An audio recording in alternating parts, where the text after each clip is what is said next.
Welcome to Beyond the Headlines on the WMBD Plus app, where we break down today's local news stories with our very own reporters. I'm Brianna Rittman. Today we're going over what happened in Australia at a Hanukkah event and what gun laws are like in Australia. Then we will discuss some safety tips for you as we bear these cold temperatures. Lastly, we will tell you about local students who will be participating in a global challenge. Now, our first local story of the day. Americans of all faiths are joining people around the world who are mourning those killed in the mass shooting at a Hanukkah celebration in Sydney, Australia. We're getting a deeper look into what Bondi Beach is and what gun laws are like in Australia. WMBD's Cameron Main joins us now to explain more. So Cameron, what are gun laws like in Australia? So I want to make sure that my expertise is very clear here. As you can hear from my accent, I am from the land down under. Okay. And I know, on a more serious note, I know a lot of people that have been affected by it. Oh. I know a lot of people. I used to live in Sydney. Well, maybe that's a bit of a stretch. I used to live in a very rural place that was an hour train ride from the city when I was a pro gamer back in the day. Okay. So, because it was based in Sydney. But I know a lot of people from the Sydney area that have lived there, that have experienced life in there their whole lives there, grew up in the area. And Bondi Beach is one of those places that, is getting into the American vernacular now, but this is one of the big icons of Australia because it's the most popular beach. It is extremely, extremely overcrowded. People go there all the time, especially during summertime. Okay. So hearing something like a mass shooting, especially seeing the numbers that we're seeing, close to 15, 16 people killed. I know the number's a little bit off right now, and I think it's stabilized at least for now, but there are multiple people injured in the hospital. It's just really disheartening to see.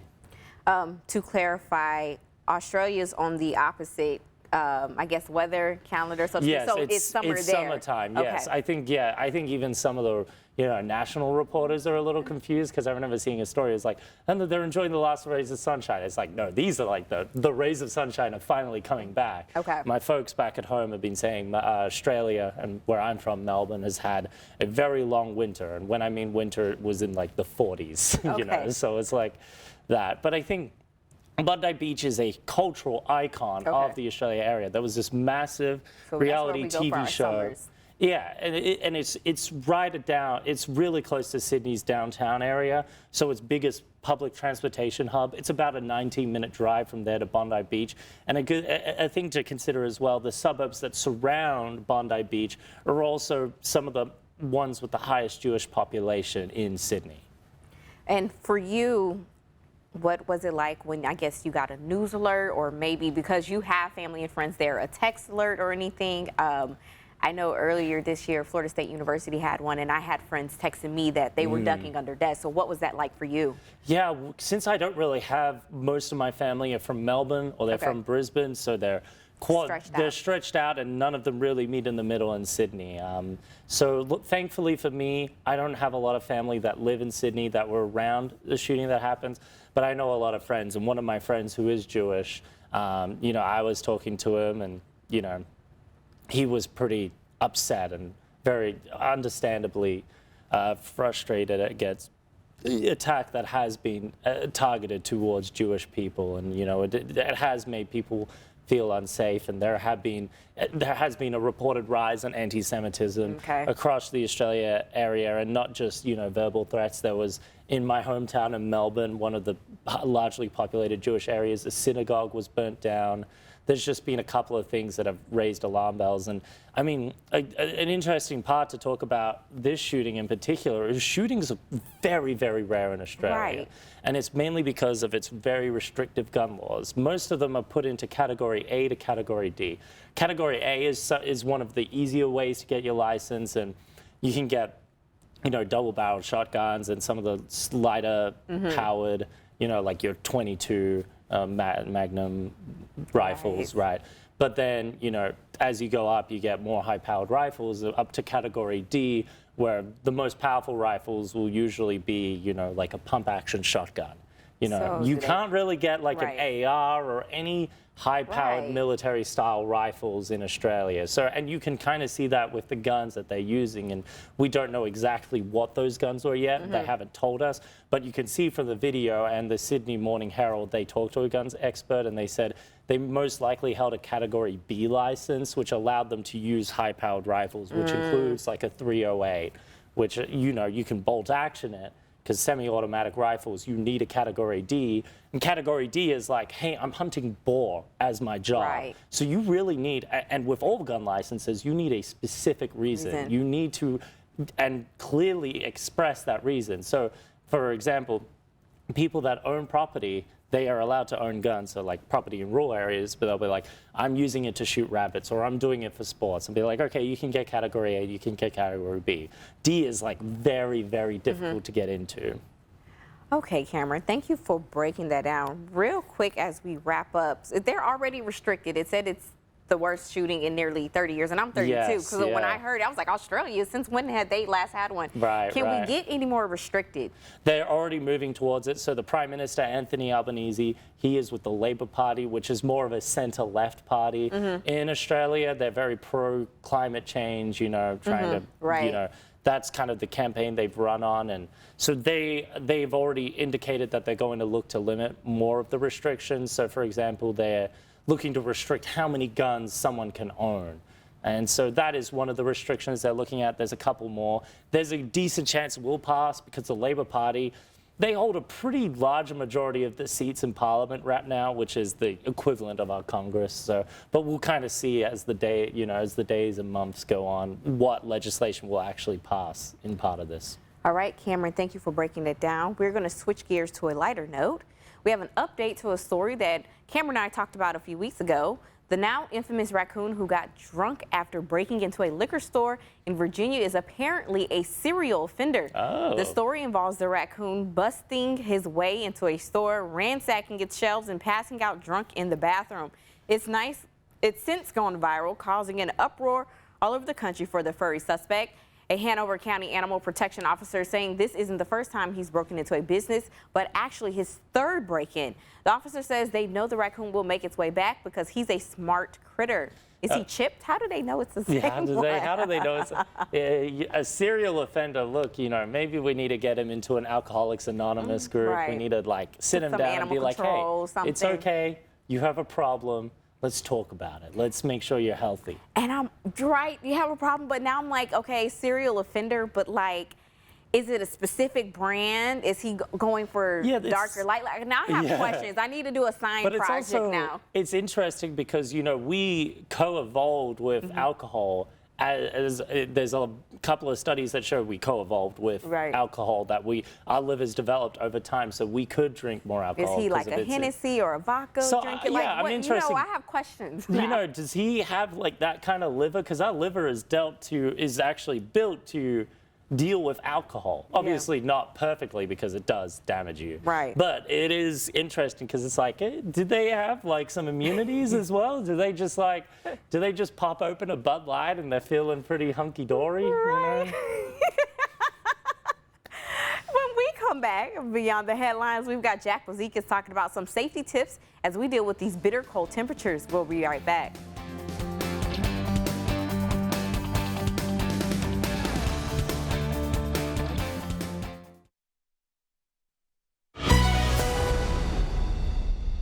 Welcome back to Beyond the Headlines. Our next local story of the day. Temps are getting even colder and folks are heating their homes. But how do they go about doing so safely? WMBD's Jack Bozikas joins us now. So, Jack, you spoke with Peoria Fire Chief Sean Solberger about this. So, how should people be staying warm? Yes. So, basically, you should be doing what it normally comes to mind. Use your AC and put it on heat. That's a safe way of doing it. You can use space heaters, but go about it safely. You know, don't use an extension cord, plug it directly into an outlet, and, you know, be safe about it. Don't put anything on top of it. Don't put any blankets around it. Don't put any furniture around it. And also, like, do research is what Chief Solberger told me. Do research. Sometimes there are space heaters that when they tip over, they automatically turn off. There are timers on it. Wow. So they've made a lot of advances because, you know, back in my day, I use like the space heater from the 80s that what my dad had in you know, in the storage, where it was, you know, the coals getting, you know, the coils getting real hot. Those are dangerous. Be very careful if you have one of those. Yeah. Oh my goodness. So you gave us some should not. So how should we not heat them? Like, don't leave your oven door open? Yes. So the ways you shouldn't do it, don't use an oven. He was saying they see that annually. Every year they see people using kitchen appliances to heat their homes, and that is extremely dangerous, is what he was saying. It could cause a fire. It could cause carbon monoxide. Just don't do it. Is basically what he was saying. And yeah, and the same thing with space heaters. Just be safe about it. Okay. Don't go crazy with it. Another good thing he said, smoke alarms. Always make sure your smoke alarms are up to date and the battery is good in them. And if you don't have one thing that he said, which I didn't know about, you can go to the fire department and they will give you one for free and also install it for free. They'll install it for free. And he said they have a bunch in the basement that people don't even, whether they don't know about it or don't know they can do it. You know, that's I think that's awesome. I didn't know that. It's a great resource to have. If you need a you know, smoke alarm, go to the Peoria Fire Department. Normal Fire Department for the Twin Cities, same thing for normal residents, and they are upgrading them to the 10-year battery. So I mean, just one time every 10 years. Yeah. That's a for free. For great free. Deal. That's a great deal. I mean, you can't beat it, and you know, you're being safe. So definitely go about it. Well, thank you, Jack, for those tips for us about what to do and what not to do on how to heat our homes. Now it's that time of the season as well. It's cold and flu season, as well as a pretty nasty norovirus that is going around with many people traveling for the holidays. You might be wondering where the best place is to sit on an airplane if you're looking to avoid getting sick. The New York Post spoke to a doctor, and they suggested a window seat that was the farthest away from the bathroom. You're more likely to be away from crowds of people gathering, waiting to go, or brushing past you on the way to the bathroom. Overall, they say to wash your hands and avoid touching your face while on the plane. Doesn't matter where I'm sitting. I get nauseous on planes. Really? I don't do well on planes. And is it the only motion sickness, like cruise ships as well? Yeah, boats. I'm not good with boats. Do you remember that one time they tried to send me out on a story on a boat, and I was like, I'm not going on the boat. Send Alex, send somebody else. I don't do boats. Oh my God. Yeah. No, you want to hear a funny? You know they have medicine for that though. Well, it's funny enough. When me and Alyssa, my girlfriend, were going to Florida the first time, you know, 3 years ago or whatever, she was like, take some nausea medicine, and I was like, I'll be fine. And we get on the plane, and it was me, her mom in one row, and like her other side of the family, like her dad and brothers on the other row, and I was like, I need a bag. I was like, this isn't. We were ready to take off. I was like, this isn't gonna be good. And some girl, you know, some kid. Also was nauseous, and she was freaking out and started running down the aisle. So everybody was looking at her, and she tripped and then threw up on the ground in the middle of the aisle of the plane. So everyone was looking at her, and I was like, this is my time. And I immediately like, right in the bag. Nobody even noticed that I threw up. Everyone was looking at her. We got off the plane, and my girlfriend's mom was like, you threw up? And I was like, yep, you didn't even know. The little girl saved you. You didn't even know. The little girl distracted. And ever since then, you better believe I'm taking some medicine. Okay, I'm glad, Jack. Yep. Well, when we return Beyond the Headlines, I'm actually in the hot seat to tell you about a competition helping local students with their public speaking skills. We'll be right back.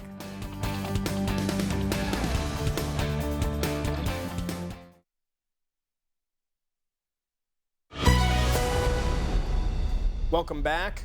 Brianna is now in the hot seat to talk about the regional Amazing Shake winners, a competition that schools compete in all over the world. Brianna was able to meet with 3 winners from Peoria and is ready to tell us more. So, Brianna, what is the Amazing Shake? Okay, so those of y'all who are chronically online on social media may see the Ron Clark Academy is always going viral for whatever. It's just they got cool graduations, cool school chants and everything. So they are the originators of the Amazing Shake, which helps students with professionalism, just skills for success like public speaking, introducing yourselves. And the term Amazing Shake comes from your handshake. It is a competition, so that is like in the Gauntlet area. See, welcome to the Gauntlet. And here are our winners, I think, coming up right here. That is Delilah, won the 7th and 8th grade competition. We have D'Angela, who won the 5th and 6th grade competition. And Mallory won the 3rd and 4th grade competition. So it all starts with your amazing shake, your handshake, and it's just amazing. I mean, you got to speak to one of the winners as well. Look at that. That's the house, how they select their houses. Kind of like the Harry Potter theme. So we have altruismo, which is like giving, altruistic, you know, think altruistic. You have Inzibindi, which is courage. You have Amistad, which is friendship, I believe. And then we have Rever, which is our dreamers, our team of dreamers. And so, I mean, I was a judge, phenomenal kids. I tell people I do scripted, from Easter speeches in church, Christmas speeches, to what I do now. I write a script, I memorize it, or I read it on the teleprompter. These kids were quick thinking in a minute each time. They had like 25 minutes to go around different stations.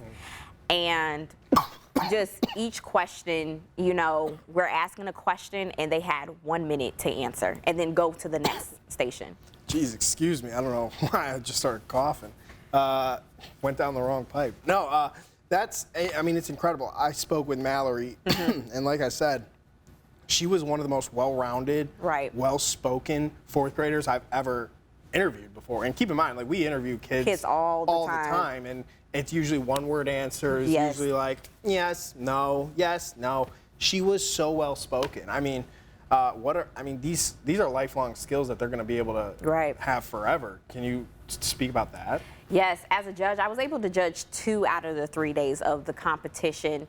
And so, again, it starts with that handshake first. And so on the scorecard, you can give them a maximum of 20 points. But if they do not shake your hand, that automatically deducts 15 points because it starts with the firm handshake. So we were grading them not only on their answers, but on their handshake, making sure it was a firm handshake, making sure they were giving eye contact. I know Mallory was able to demonstrate that a little bit for us as well. And so, again, and the questions they were asked, like name a celebrity and what house do you think they belong to and why. What is a lesson you have learned or learned from a friend? Tell me about yourself. And I'm like, if somebody asked me that and I had to fill up a minute of talking, would I be able to answer that? Yeah. But no, these elementary school kids and these middle school kids are, you know, it was just so amazing. I'm pretty sure them scorecards were close because they were fantastic.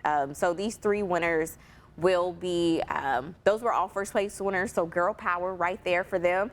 And they will, in March, go to the global competition, which will be at the Ron Clark Academy in Atlanta, Georgia. A local bank, I believe, is sponsoring them to go. So very cool. I'm excited to follow up with them in March. Yeah, that's going to be exciting. I'm very curious to see how they do.